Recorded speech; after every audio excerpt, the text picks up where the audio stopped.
Meghan Markle, Archie and Lily of all royal time. He's absolutely desperate to see his grandkids, Archie and Lilibet, which you can understand. It's been did not ask the Queen for permission to use the name for his daughter, Lilibet. The choice to... For years, Buckingham Palace stayed completely silent. Not a word, not even a whisper. It was like the entire royal family had taken a vow of silence until one day, everything changed. Out of nowhere, the truth began to surface. Whispers turned into reports, and reports turned into confirmation. Official documents had been signed. Not drafts, not discussions, but final decisions, the kind that change lives forever. And at the center of it all, two innocent children who never asked to be part of this royal storm, Archie and Lilibet. Those papers carried a devastating message, one that sent shockwaves through the monarchy. Their right to be called royal, gone. Not paused, not under review, but gone. And in that instant, the palace's silence over all these years suddenly made sense. They hadn't been avoiding the issue. They had been waiting calmly, strategically, knowing their rulebook would speak louder than any tearful interview or emotional documentary ever could. But why now? Why them? And how did Harry react when he realized his own children had been quietly erased from royal history? So, here's how it all unfolded. For the longest time, Buckingham Palace acted like nothing was happening. They didn't reply to interviews, didn't respond to Meghan's statements, and didn't even flinch when documentaries tore them apart on television. Harry and Meghan spoke their truth. The media went wild. Opinions clashed. The whole world watched this family's drama unravel in real time. And through it all, the palace remained still, silent, and cold. No statements, no clarifications, just quiet. People thought the royals were simply avoiding embarrassment, that maybe they didn't know what to say, or that they were waiting for the storm to pass. But behind those closed palace doors, something very different was happening. Insiders started whispering. Documents, official ones, had been prepared, not drafts or pending proposals. Finalized, sealed, signed. And those documents said one thing: Archie and Lilibet's royal connection was being cut off completely. William has finally snapped. Enough is enough. He has told... No delay, no second chances. No, we'll revisit this later. Gone. Two children born into royal blood were being written out of the story as if they had never belonged. And here's what's even more shocking. The palace wasn't angry. They weren't panicking. They were calm, methodical. This wasn't a reaction, it was a plan. A long, calculated move that had been in motion for years. All that quiet, it wasn't hesitation. It was strategy. The palace knew that silence was their greatest weapon. They let Harry and Meghan talk, let public opinion swing back and forth, let sympathy rise and fade. Meanwhile, they were preparing their ultimate checkmate, the royal rule book itself. See, people forget the monarchy isn't guided by emotions. It runs on rules, century-old traditions that care nothing for tears or tabloids. When you're part of the royal family, your feelings don't matter. The only thing that matters is what's written down in that book of protocol that's been followed since the beginning. Prince Harry and Meghan Markle have released their family Christmas card featuring the first picture of... And when the palace turned to that book to compare it to Archie and Lilibet's situation, things became painfully clear. Those two precious kids, through no fault of their own, didn't meet the royal checklist. Not because of who they were, but because of how they came into the world. Where they were born, how their births were handled, what was documented and what wasn't. Every little royal detail matters. What might seem trivial to us is life or death to the monarchy's structure. And so when those documents were finalized, it wasn't cruelty, it was to the palace. Simply procedure. Still, how did we get here? To understand that, we have to go back. Way back to 1917.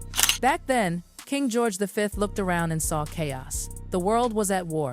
Monarchies were collapsing. And in the middle of it, the British royal family feared one thing above all: confusion. Too many people were claiming royal blood, using their distant ties to the crown for personal gain. The line had to be drawn, and George V drew it with ink and power. He created a document that became the Royal Bible, the letters patent.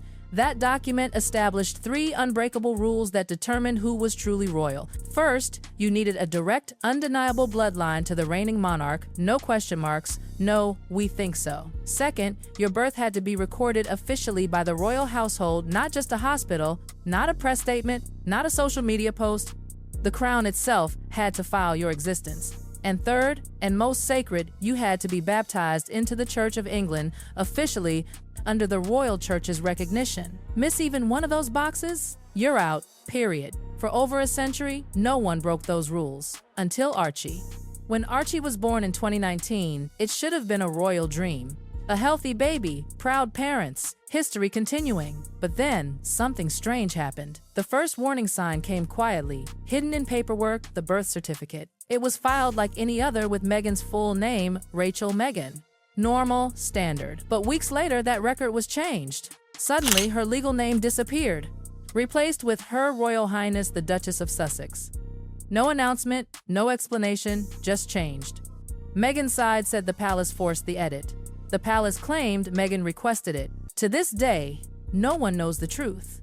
But one thing was certain, a royal birth record had been tampered with. And in the world of monarchy, that's not a typo, that's a scandal. Because once you question one document, you start questioning everything. Inside Buckingham Palace, alarms went off. If the child's very first record wasn't airtight, what else might be out of line? And from that moment, the palace started taking notes quietly, diligently, relentlessly. By the time Lilibet was born in 2021, the palace had seen enough to be suspicious. And when her birth was announced, not by the royal press office, but by a sunny press release from California, the palace's jaws must have dropped. A royal baby introduced to the world without the crown's acknowledgement? No official record? No royal witnesses? For the monarchy, that wasn't just unusual, it was unthinkable. And the baptism? Meghan and Harry had a beautiful, private ceremony in California. It was heartfelt, spiritual, and full of love. But to the royal family, it meant nothing, because it wasn't conducted or registered under the Church of England. And according to the ancient rulebook, if it's not on their record, it simply doesn't exist. That was the final straw. From that moment, the palace had everything it needed to justify cutting the kids out. The births, the records, the ceremonies, they didn't align with the monarchy's unbending criteria. To the royal machine, it wasn't about feelings, it was about formality. And while all this was happening, Harry was desperately trying to hold on. Sources say he made late-night calls to the palace, pleading sometimes emotionally for his children to be included. He begged them to reconsider, to let his kids keep their rightful titles, to remember that no matter what happened, they were still part of that bloodline. But each call ended the same way with cold, emotionless replies. This isn't about emotion, he was told. It's about order, family line, and the future of the crown. Imagine hearing that from your own family. Harry wasn't fighting for money or fame. He was fighting for legacy for his children's place in history.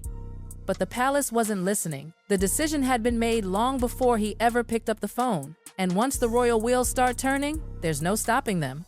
When the palace acts, they do it quietly. No press conferences, no explanations.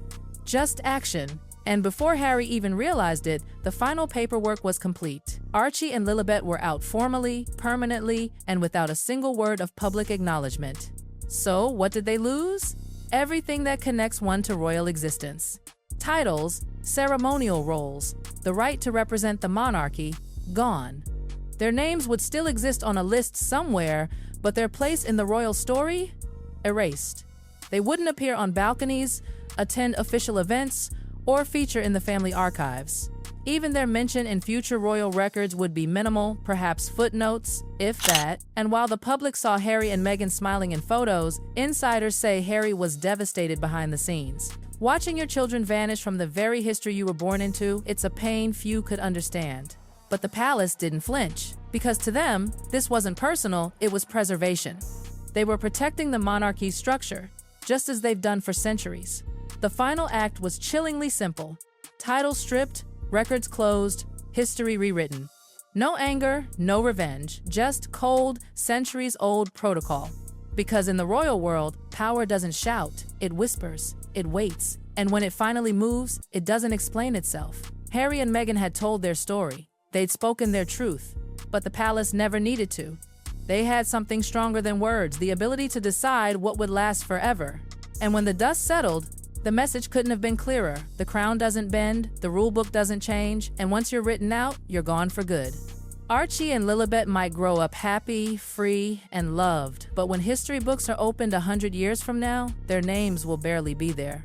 In the palace's world, silence is not weakness, it's finality. And the final word has already been written. And that's the part that cuts the deepest, because while Harry and Meghan's children will grow up surrounded by love, they'll also grow up knowing that the world they were born into chose to shut its doors on them before they even learned to walk. The palace didn't scream, didn't fight, didn't throw public insults. It just quietly took a pen, drew a line through their names, and kept moving forward like nothing ever happened. Imagine being Harry, raised to believe that the crown meant family, that tradition meant loyalty. He watched his mother be hounded by the same institution that now turned its silence into power against his own children. For him, this wasn't just bureaucracy. It was history repeating itself, one cold decision at a time. And for Meghan, it must have felt like déjà vu, the same invisible wall she'd fought so hard to climb, suddenly rising even higher, now separating her children from the legacy their father was born into. Behind closed doors, the palace continued to function as it always had, polished, perfect, untouchable. There were tea meetings, ribbon cuttings, and smiling photographs on palace steps. Outwardly, everything was serene. But within those walls, the reality was as ruthless as ever. The crown protects itself first, always. What makes this entire story so haunting isn't the loss of titles or the debate over who's right or wrong. It's the quiet finality of it all. The kind of decision that doesn't need justification because it's been signed, sealed, and filed away in archives that will never be open to the public. The kind that says, we don't need to argue, we already won. And that's the brutal truth. The palace doesn't deal in emotions, it deals in legacy. Once they decided that Archie and Lilibet didn't meet the royal checklist, their fate was sealed. The silence became their verdict. Still, there's a strange, bittersweet irony in it all. The very thing the palace took away, the titles, the history, the status, might actually give those children something far rarer: freedom. Freedom from cameras, expectations, and the suffocating pressure of 1,000 years of protocol. They'll never have to bow to a crown that didn't claim them. They'll get to grow up outside the walls that defined generations before them. But somewhere in those gilded halls, tucked deep inside the palace archives, their absence will whisper louder than their presence ever could, a reminder that sometimes, in the royal world, silence doesn't just mean control, it means goodbye.